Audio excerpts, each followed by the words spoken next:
DreAllDay.com. Mic check 1 2 1 2. You are now tuned in to the show where you learn the discipline to show up day after day, to do the work, the confidence to put yourself out there boldly and authentically, and the mental toughness to continue showing up, doing the work, putting yourself out there even when the success you've expected to achieve is yet to be achieved. And on top of all this, I'm gonna give you a little bit more. Actually, it's gonna be a whole lot more. This is the personal initiative that actually puts all this stuff into action, because having it and doing nothing with it means absolutely nothing. You understand that, right? This is the personal initiative that moves me, you, and anyone else out there to go and make things happen instead of waiting for things to happen.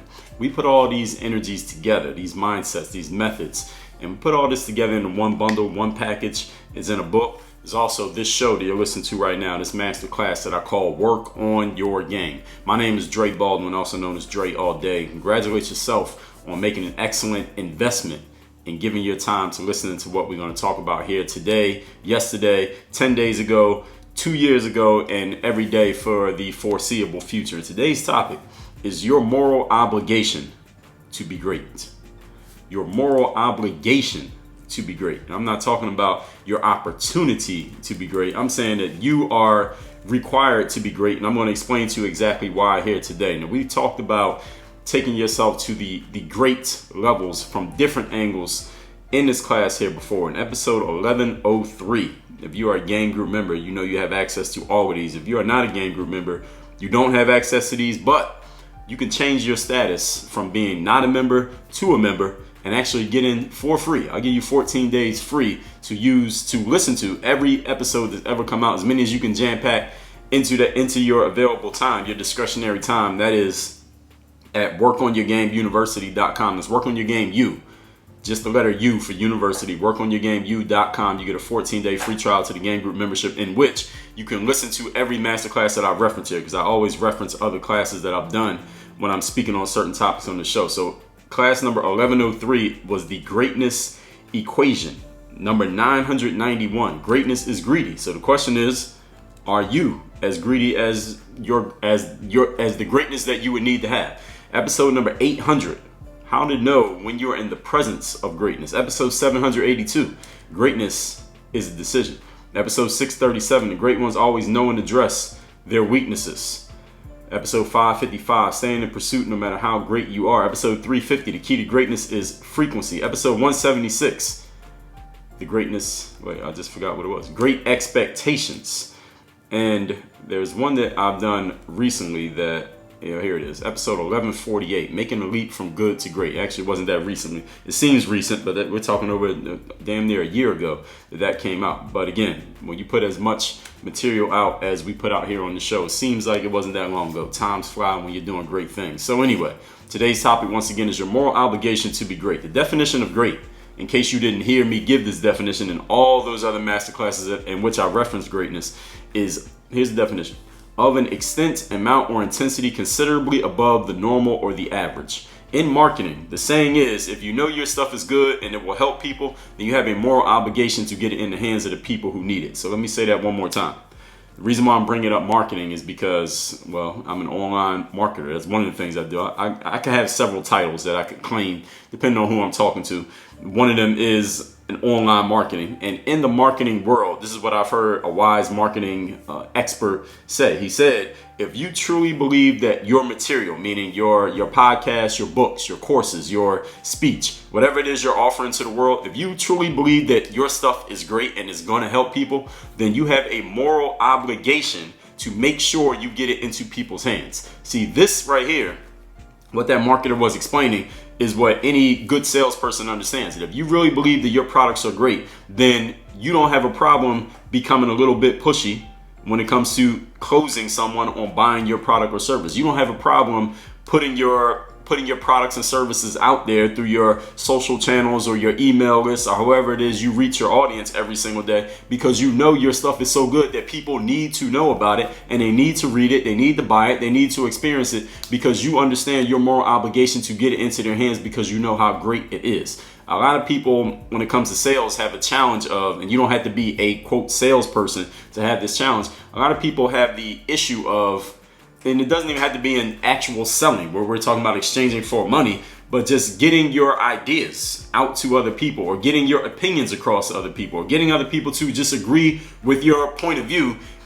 A lot of people have a problem being pushy, or putting pressure on other people, or just being very aggressive, very forward, very direct with getting their ideas and causes and initiatives into other people's heads, or getting them into other people's hands, because they start to feel that people are going to resist, or they feel people are going to push back, or people are going to feel uncomfortable if you get a little bit too, aggressive in trying to get your message out to other people. But here's the thing.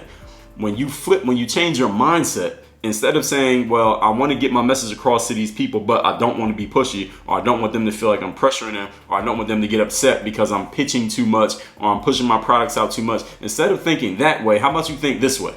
Because I know my ideas are so good, because I know that this product or service is really going to help this person, because I know my point of view is really going to change everybody's perspective, if they would just accept it and listen to it and utilize it, they'll see what kind of difference it can make. If your mindset was that instead, then you would have a moral obligation to make sure people heard you. If you knew that something great was going to happen for a person if they would just follow your instructions and do A, B, and C, where would you give up in trying to get them to do A, B, and C? You probably wouldn't give up, because you know it's going to help them. Or if you knew something bad was going to happen to somebody, unless they did D, E, and F, how much would you try to stop them from, how much would you try to get them to do D, E, and F to avoid that negative possible outcome that's coming their way that you know about, but they don't quite understand?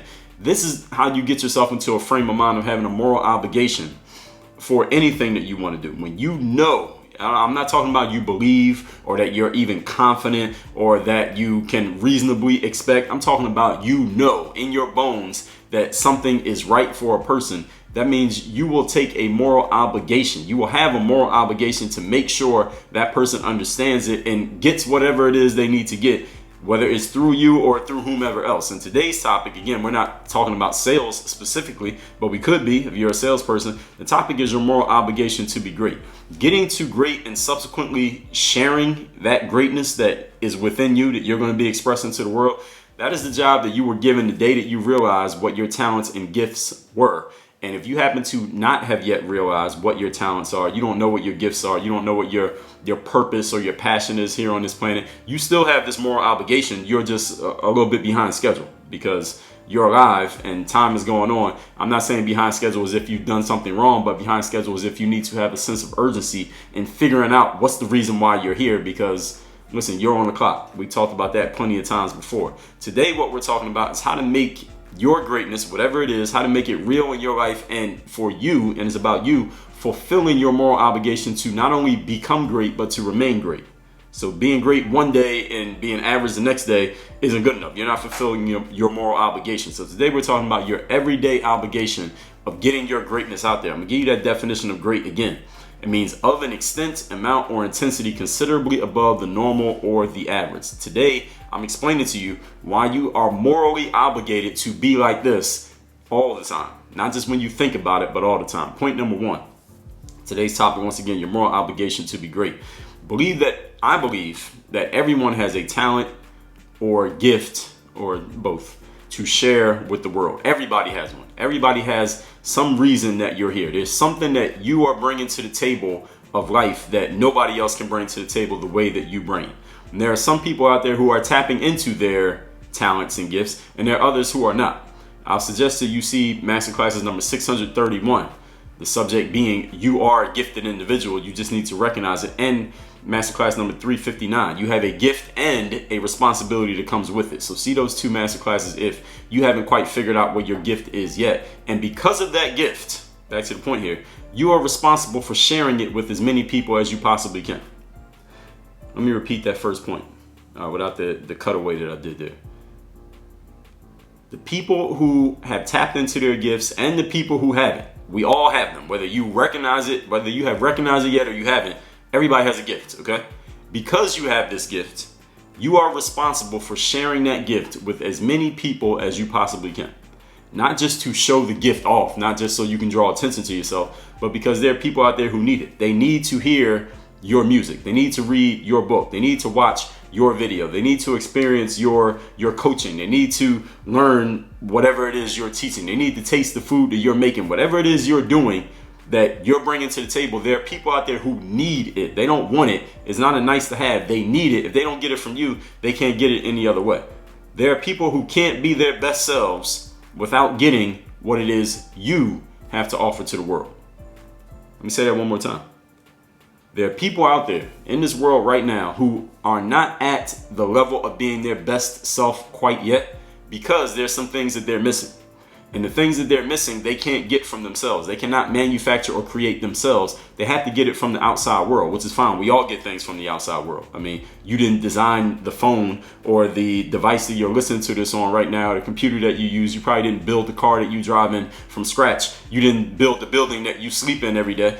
We get things from the outside world. Nothing wrong with getting things from the outside world. So there are people out there who can't be their best self until they get certain things from the outside world. And some of those things are things that can only come from you. And if you haven't put yours out there yet, well, then you're selling yourself short and you're keeping these other people from being great because they can't get the thing that they need and you're the only person who can provide it.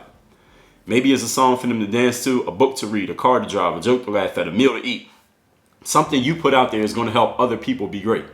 The person who invented, listen, for me to get my abilities, my talents, my gifts out there to the world, one of them being through this microphone right now, somebody had to create these devices. I don't know how to create any of this stuff. I'm not really interested in learning how to create all the stuff that I'm using right now to talk to you. If you're watching this on video, you can't even see these things. Some of them you can't see on camera, but I got a tablet here that has some notes on it. I have a microphone attached. There's two microphones. There's a microphone on the camera. There's a microphone that I'm speaking into. There's a camera that's recording me video wise. There's a light that's putting a spotlight on me to make my pretty face look great so you can see me if you're watching this on video. There's a computer open. There's some software that's actually recording the material that I'm recording on. There are chairs. I'm in a room. There's a building that I'm in. I didn't create any of this stuff, but I needed it from the outside world. And if the people who created these things had not created them, I might not be able to get my gifts out there to your ears for you to be the best person that you could possibly be. So you see how all of this is connected. The people who created those things allow me to do what I'm doing, which allows you to do what you're doing. And then when you put your stuff out there, that's going to help somebody else do what they're doing. So everyone is interconnected. But if any one of us along that line, the person who designed chairs or the person who created podcasting or the person who made up these microphones or the person who created tablets, if any of these people failed in doing what they were supposed to do, that would keep me from doing what I need to do, which would keep you from doing what you need to do. And then it's just a whole chain of a whole bunch of things being fucked up and a whole bunch of people not fulfilling their moral obligations in life simply because somebody didn't do their job.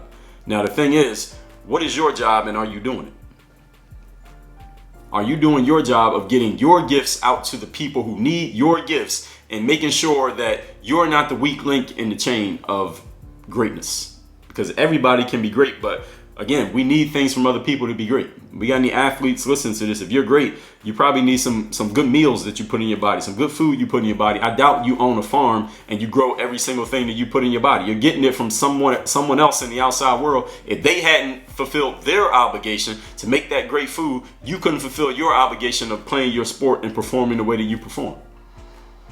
And no matter what it is you do for a living, you can swap in whatever it is you do and where you get your materials from that allow you to do what you do, whether that be knowledge, whether it be some tangible good or service, whether it be inspiration or motivation. You had to get it from someone else who had to do their job for you to do your job. And when you do your job, you are empowering other people to do their job. And anyone messes up in this chain, then the whole thing gets messed up.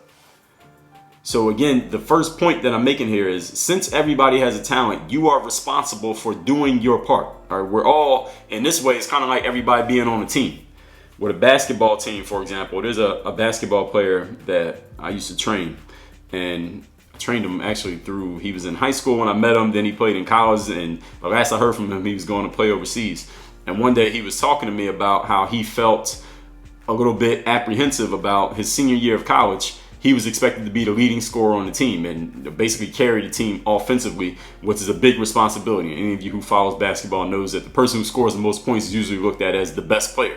And this player was feeling a little bit apprehensive about the fact that everyone knew that he was supposed to be the best player. Thus, he was feeling a lot of pressure. He was like, man, everybody's going to be looking to me to be the man. and I'm not sure I'm ready to handle that responsibility. Well, what I told him, I helped him understand this, and this is the way that worked for him. I might use a different tact talking to a different person, but the way that worked for him is I explained to him, listen, just because you're scoring all the points or the most points doesn't mean you're necessarily the most important player on the team, even though it's basketball. Putting the ball in the basket is part of the game. But there's somebody who has to be the defensive stopper. Somebody has to grab the rebound. Somebody has to dribble the ball up the court. Somebody has to set a screen for you. Somebody has to pass the ball to you. The coaches have to design plays for you. Somebody got to drive the bus for y'all to get to the game. Somebody has to put Gatorade in the bottles when you come from a timeout. Somebody has to hand you towels so you don't have sweat all over your hands and the ball slipping out of your hands. Everybody has to do their job.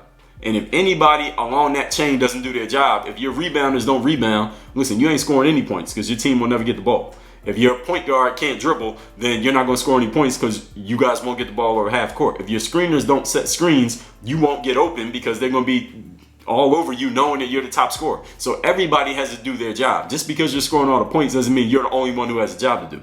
Everybody got to do a job. And if anybody messes up along the way of doing that job, then you won't be able to do your job, and then the whole thing falls apart. So for what I'm trying to help you understand is that even if you think your role is, maybe you have a high profile role, or you're the person who's the public facing individual and everybody sees you and knows you, and there are other people who are less known in the chain that leads to you doing what you do, that doesn't necessarily mean that you're the most important. It just means you're the one that people know about. But if anyone along that chain, even the unknown people, don't do their job, how are you going to do yours?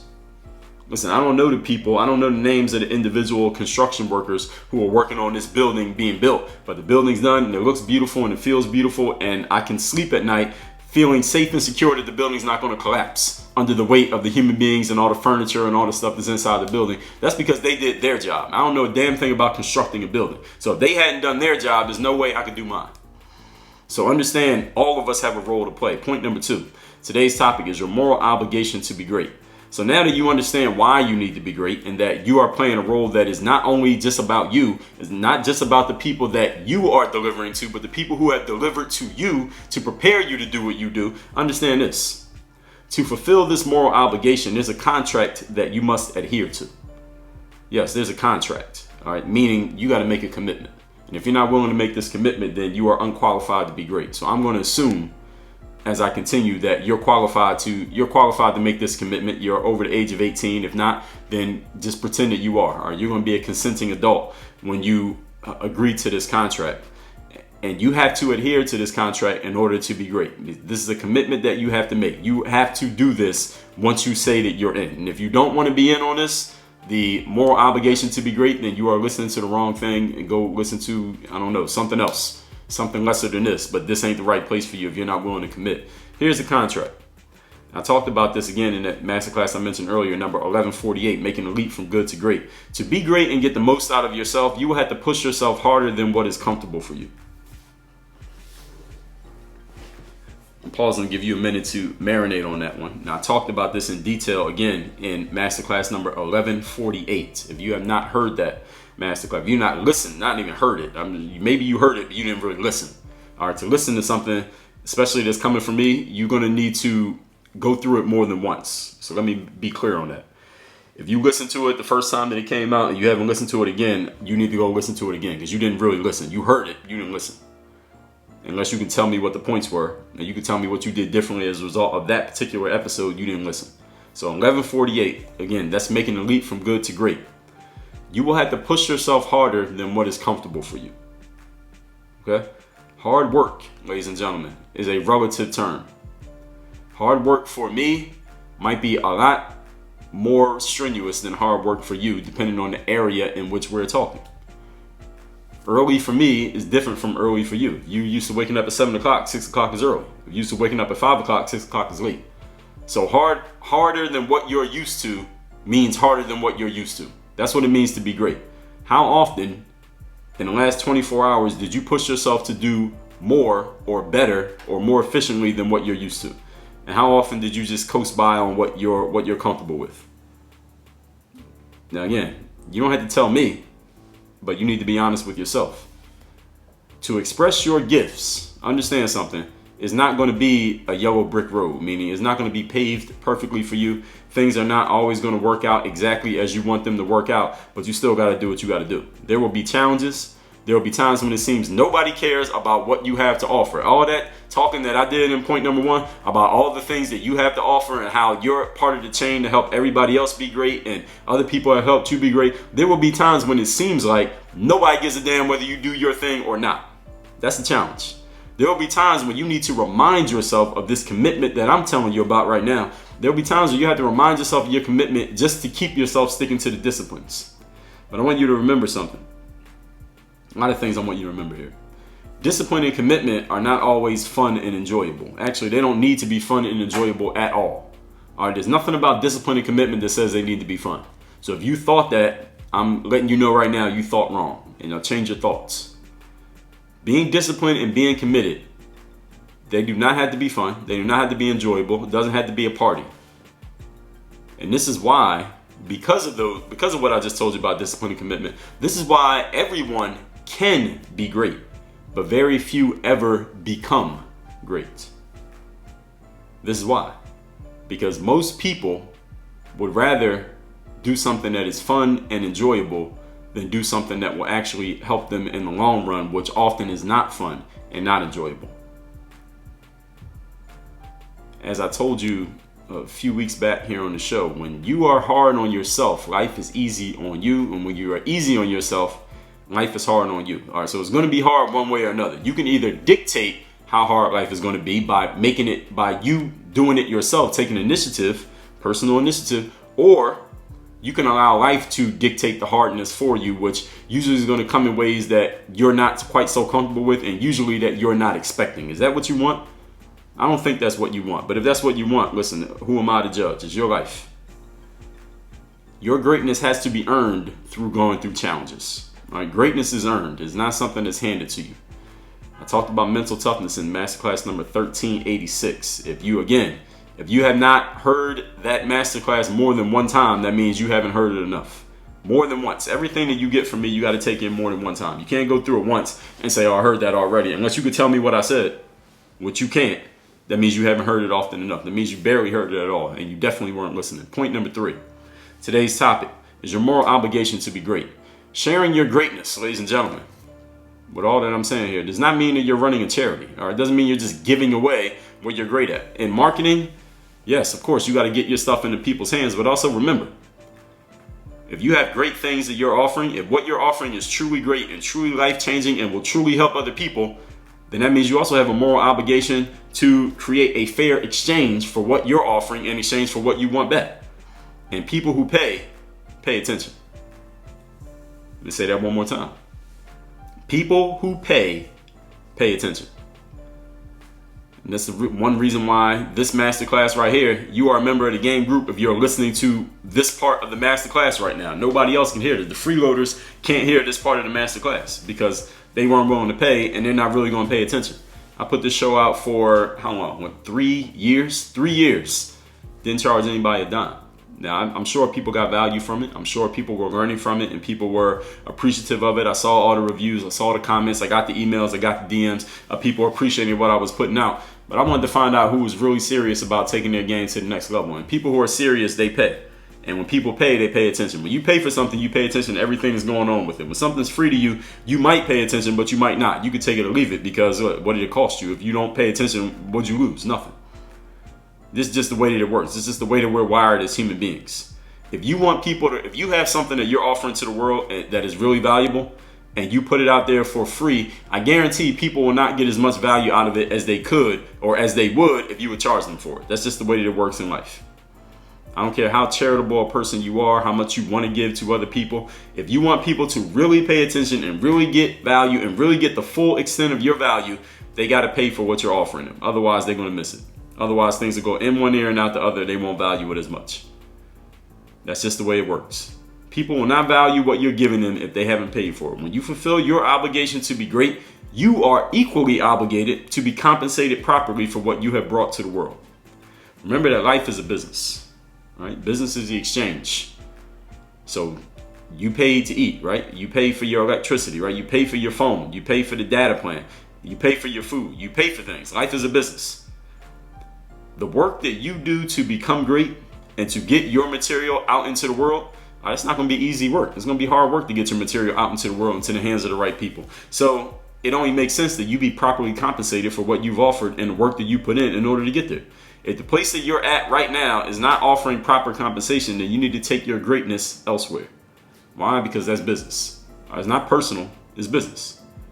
If where you are right now, in certain areas of your life, your business, your job, with certain customers, with certain friends, certain acquaintances, certain environments, whatever it is, if you feel like you are not being properly compensated for what you bring to the table, that means you are making a mistake by remaining in that place.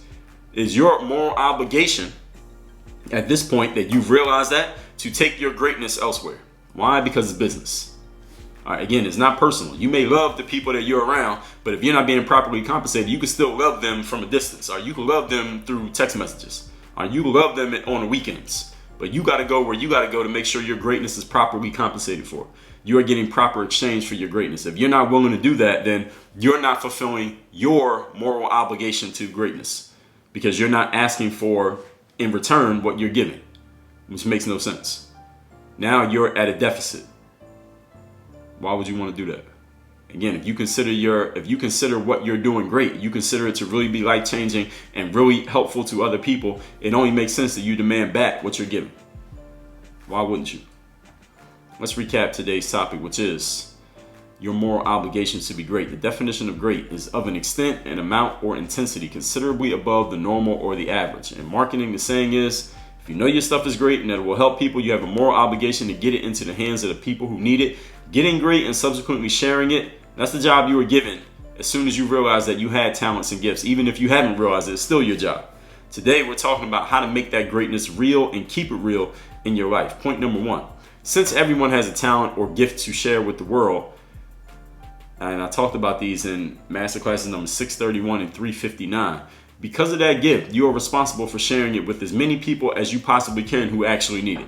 Not just to show it off, but because they need it. Everyone is in a chain here. There's someone had to create the video recording platform. Somebody had to create the podcasting. Somebody had to create this microphone. Somebody had to create the tablet that I read my notes off of. Somebody had to create the clothes that I'm wearing. I am not an expert at doing any of those things. I'm just an expert at creating this content and putting it out. But without all these other things, for me to get it from my head into your ears, I wouldn't be able to do my job. Those people had to fulfill their obligation in order for me to fulfill mine. And you got to do your job for other people to fulfill theirs. So it might be a song to dance to, a book to read, a car to drive, a joke to laugh at, a meal to eat. Whatever it is you're bringing to the table, there are people out there who can't do their job until you do yours. Point number two. Since you know now why you need to be great, understand something. To fulfill this moral obligation, you got to make a commitment. In episode 1148, I talked about the leap from good to great. To be great and get the most out of yourself, you must constantly push yourself harder than what is comfortable for you. Expressing your gifts is not a yellow brick road to walk on. There will be challenges, times when it seems like it's a waste of time, nobody gives a fuck, times where you will feel as if your gifts aren't important at all, times when you wonder if it's even worth the effort, times you have to remind yourself that you made a commitment and stick to your disciplines. And let me remind you, discipline and commitment are not always fun and enjoyable. They don't have to be fun or enjoyable at all, which is why, though everyone has the potential to be great, very few ever become great because it's not entertaining, it's not fun. It's not a joyride to be disciplined and committed. You have to earn that through challenges, and I talked about that in the Mental Toughness Masterclass number 1386. Number three, sharing your greatness does not mean that you're running a charity. In marketing, yes, you want to get your stuff in people's hands, but also remember, people don't pay attention unless they paid. People don't value what you give them if they have not paid for it. When you feel your obligation to be great and you're pushing yourself harder than what you're used to, then that means you got to push other people to do the exact same thing. Meaning it's okay to be pushy and put pressure on a person to spend money and invest in something that you know is going to help them be great. Because if they don't invest money in it and you give it to them for free, they will not value it as much as they would had they paid for it. It's just the wiring of human beings, the way that we work. If the place that you're at in life, in any area, literally or metaphorically, is not offering you proper compensation for your greatness, it is your moral obligation to leave that location and take your greatness elsewhere. Not because it's personal, because it's business. And life is a business. Work on your game. Dre all day.